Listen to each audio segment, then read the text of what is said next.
when you're so high up above the ground, there is a bit of a fear, but also too, it was just quiet and beautiful. Walking through, you can hear echoes of broken glass, the decay where things are falling apart, and also with overgrowth. It's like nature's taking back. I just fell in love with it. Hi, I'm Claire, founder of Open Stage Arts drama and singing classes for adults. Lots of the adults who come to our classes and online events are looking for a creativity that has been put on the back burner during their sensible grown-up years. I have found this to be true among other creatives too, so I've decided to find out more about the painters, photographers, writers, printmakers, actors, crafters, teachers, musicians and more that have found or refound their creativity later in life. For this episode, I'm speaking with Adriana, who, after having a bad day at work, went out and bought a camera. The subject matter of her photography might surprise you, and her pursuit of that is a creative journey in itself. Hi, Adriana. Hello. Hi there. Your newfound creativity revolves around something called urbex. What is urbex? Well, urbex is urban exploration. People explore abandoned buildings and take videos, sometimes take photos. Some people go alone, but it's not recommended. And, most people explore with other explorers. Fascinating. Let's go back a bit. Did the arts have an impact on your life when you were growing up? Yes, I feel that, I've always been more of a creative person. I used to write poetry. I did a lot of sketching when I was younger. I love music. And, I've just always been interested in different types of art. I don't ever study anybody else's art. I've just tried to be creative on my own. And I've always been interested in architecture back as a child, and grew up around really big structures, especially structures that were abandoned in town that just fascinated me. Yeah. Once you left school, how did your life develop? Well, I had a child very young, and so I just learned how to take care of me and him. And so I started in the healthcare field. From there, my creativity had kind of lagged a little bit because I was just doing everyday, day to day life, and just stopped exploring interest just to keep up with, day to day life. Yeah, so then at what point did you were you able to change that? So at what point did you decide you would explore your interest in architecture further by purposefully going out to photograph abandoned buildings? When my son started getting older, I found that I could be more independent. He had found his own interest, and I started to be able to explore my own interest. And I was at my 9 to 5, and I was having a very bad day. And I just realized that I wasn't pursuing my passions. And I've always been interested in photography, but never had the ability to pursue it. So that day changed a lot. I went out and got my very first camera and literally just started driving on the road and looking at places that I can photograph. And I just fell in love with it. Tell me about some of the things you see and you experience in the places that you visit. When I go to an abandoned building, especially when I'm alone, I feel very connected to the structures. And I mean, there's a sense of peace and calming, especially when you have no one around. You can feel like a connection. I've explored, schools and walking down hallways, and imagining what it used to be like when it had so much life in it. And now it's just quiet, and you can hear the echoes, and it's just beautiful. And then you can see also like the decay and where things are falling apart, and also with overgrowth, weeds, and it's like nature's taking back. I've learned to explore and play around with my camera, and my low angles are one of the things that I feel that is different from others. I purposely love to take low angle shots. It's just you can see more of the decay, and I mean, sometimes it gets a little scary, so we take, try to take somebody when I know it might be dangerous, like climbing stairs in the silos where they're partially decayed and definitely don't want to fall through, but it's getting so much more thriving. So do you meet other explorers sometimes when you're by chance? I mean, when you're out. Yes, I have met, I've ran into more explorers when we're out. It's kind of like an understanding. Sometimes we don't even need to speak. You just put up a hand, like, to acknowledge you're both friendly, and then we just go on our business and on our way. Yeah. You mentioned the schools, and generally, I can imagine you must get a feel for what happened in that building previously. Do you kind of invent stories? Do you look into the history, the social aspect of those buildings? Yes, I have researched some of the buildings that I've been in. Sometimes it's hard to find history, um, especially in a very small town that has a population of 200. It's hard to research history, but I have walked into buildings that I've researched and known when they were built and how long they were in service. What's the reason why they went abandoned? Have they tried to been restored? There is a baseball field that I've been to and had been restored 3 times and still ended up becoming abandoned once again Oh, due to financial issues or just not enough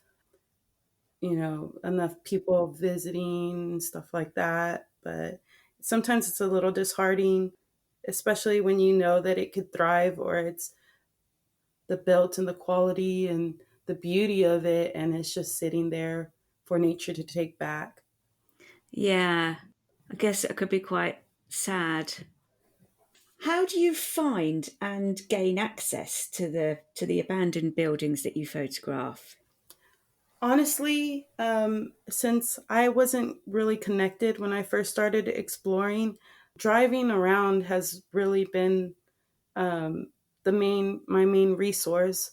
I've drove 2 to 3 hours just driving through small towns, and just exploring on my own. I've looked things up because some places are more well known, but to be more frank, it's just putting myself out there and literally just driving and stopping. And I've talked to some locals as well, and I try to get feedback from them, but honestly, it's just on my own. Yeah. Do you ever have problems accessing? Well, I definitely do not access a place I cannot walk into, or I don't break anything to enter. There's, kind of a rule, an unspoken rule about if you just can't access it, you don't take anything and you don't leave anything. You just, if you can get in, you just snap pictures, but you don't take anything and you don't break anything. I don't condone graffiti or anything like that. Sure. What do you think you've learned about photography and composition from these explorations? Well, I definitely learned manual shots are always better. Uh, don't want to put on auto because the pictures may fall flat. Um, I've learned rule of thirds and not to center on a specific thing. And also, I've seen a lot of my own growth just looking back from when I first started taking photos to now. Yeah, so you've learnt this all organically, you've kind of taught yourself, you haven't gone off to photography courses. No, I haven't. I find that you can be more creative if you just kind of pick things up on your own. I mean, I want to learn more structured things, but as of now, I literally just kind of teach myself on what angles are better and, how colors may change things and what way the sun may be pointing. All those play a factor into if a picture is going to stand out or if it's just going to look like a picture. Yeah, brilliant. That's the technical side of things. What about the personal, emotional side? What have you noticed changes in yourself from the time of starting this creative exploration? I feel that it's changed my everyday life. I feel more fulfilled. It's it's very different when you pursue something you're passionate about, as opposed to just something with an income. You build a relationship with, your passion and your subjects, and it's just more. I have more peace. I'm more controlled. I'm more satisfied. I mean, I have more confidence.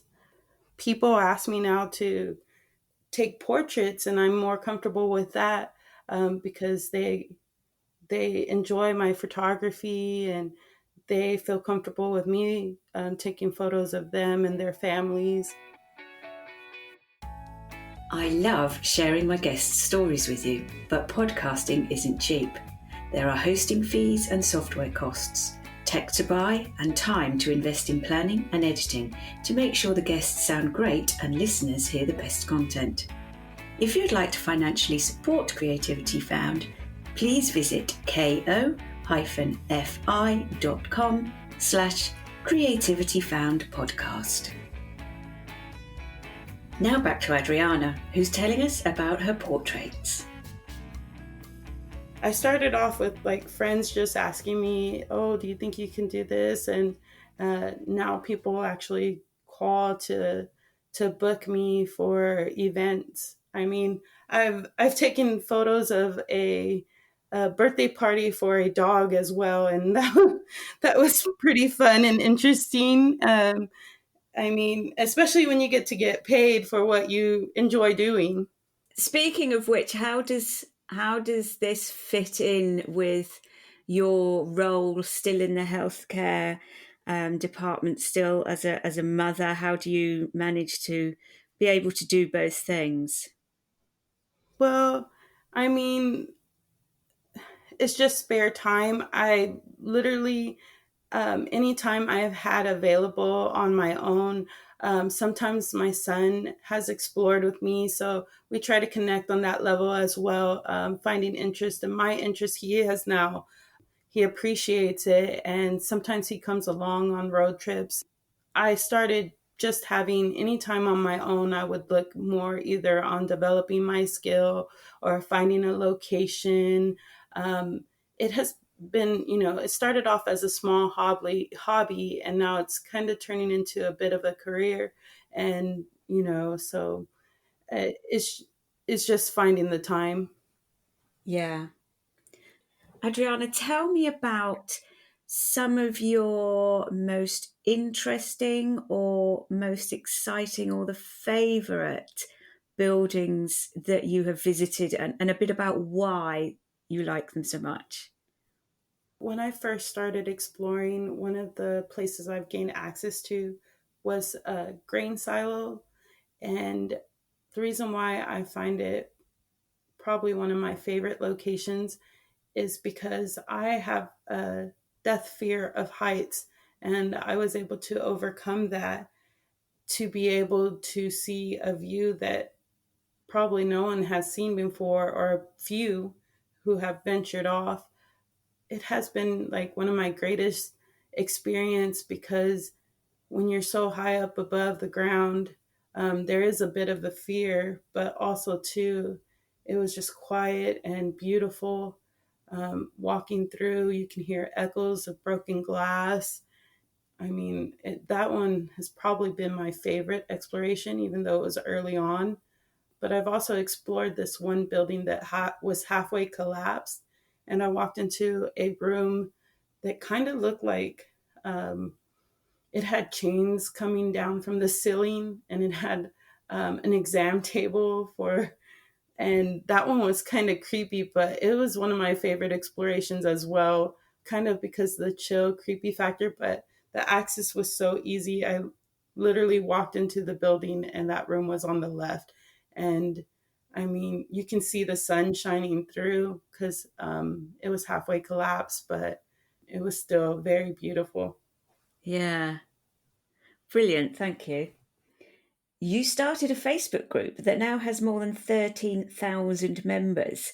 Tell me more about that group and what happens there. When I first started this group, it was because of the passion of abandons, and I have been in a few groups on Facebook. It is called Texas Forgotten and Abandoned. I started it just because I wanted a little outlet of my own and to grow the community, but I never imagined that I would get the traction I did. Somebody joined, and after that, within weeks, I was getting, 20, then 50 requests. And then all of a sudden, it started becoming like almost daily that I would get, around 50 requests. And now it's grown to where it is, and people interact, and we all share our photos and give each other encouragement, and just try and grow the group as a community. And it's Texas specifically, but I do let people post out of Texas on Saturdays. I like that on Saturdays. So people are sharing their histories, are they, or asking questions about things they've seen? Yes, so people ask questions about what have you encountered.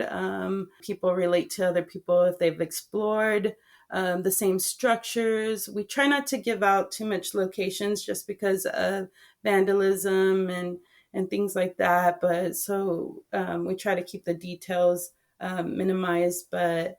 We definitely share on that aspect, especially if we've viewed the same thing others have viewed. Yeah, It's just a different perspective, and everyone's perspective is different, and everyone's photos are different. So it's it's kind of exciting to see another person's point of view if you've been in that structure, and you just never even seen that area or that angle. I mean, people's individuals perspectives are quite interesting. yeah. Speaking of which, you've mentioned to me before that you do also take time to look at the spaces without the camera, or rather, not from behind the lens. Does that give you a different outlook? Yes, so I try to take in moments as well because I don't want to just look at the photos. I want to remember the structures without the lens and just have a personal memory. And so sometimes I have walked through and take either minimal pictures or just stop to absorb the atmosphere and just a different perspective as well, besides just the photos. It sounds like quite a mindful thing to do, to actually stop and look. Oh, yeah, definitely. It's again, like we venture out into places that people don't normally get to. So that's what the photos are, so people could see. But also, too, it's just, I mean, it's a different perspective, and to absorb the atmosphere of what once was or what its current state is, and just to take the time to see things that that's the whole point of the visit itself, not just to show other people, but because you want to you want to see and explore and have this vision, and that others just don't have the opportunity. So, I mean, it's not just about the photos or telling its story, it's learning it on your own. Yeah, it sounds amazing. You are based in Texas. Have you travelled further afield? Do you hope to travel further afield? I do want to travel. I kind of want to travel across the nation here in America, but after, I conquer what I feel is fit, then I want to explore outside of the country and visit, other monuments or, explorations or structures, not just pertaining to Texas or America. I do like other countries because the vandalism changes. Here in Texas specifically, sometimes it's just not as respectful as other countries are to their abandoned buildings.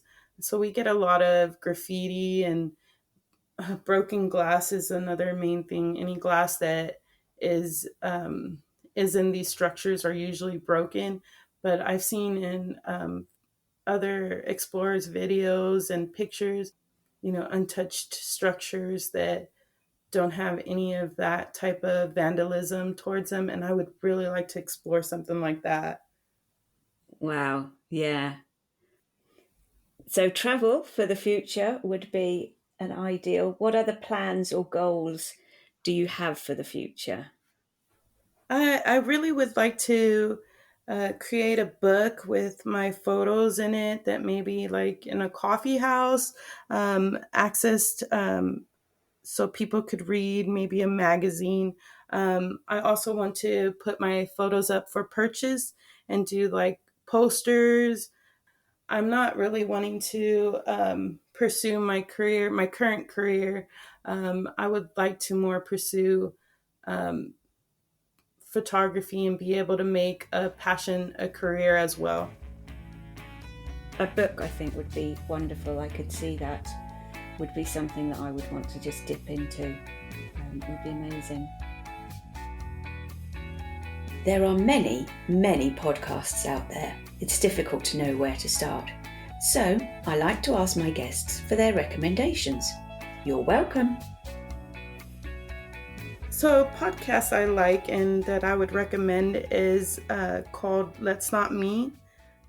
I like it because it kind of gives you people's perspectives of encounters that either creep them out, or these are usually based on personal experiences. So they're usually true stories about an encounter or a possible encounter that may have been something that is not expected or could have been dangerous.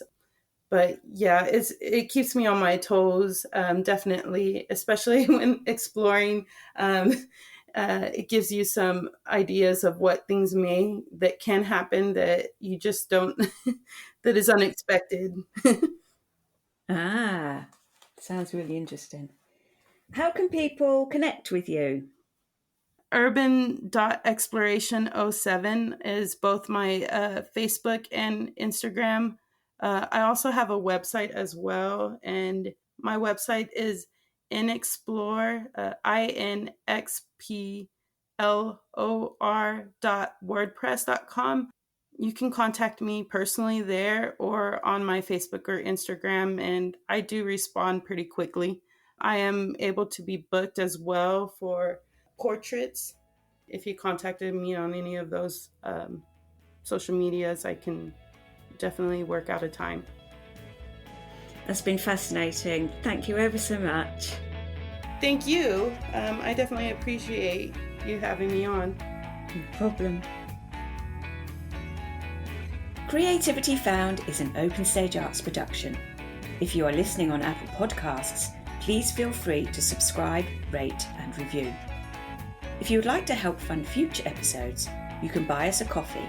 That's ko-fi, the online platform that helps creators receive financial support from fans of their work. visit ko-fi.com/creativityfoundpodcast. If you have found your creativity as an adult and would like to talk to me for future episodes, drop me a line at claire@openstagearts.co.uk. On Instagram or Facebook, follow @creativityfoundpodcast, where you will find photos of our contributors' artworks and be kept abreast of everything we're up to.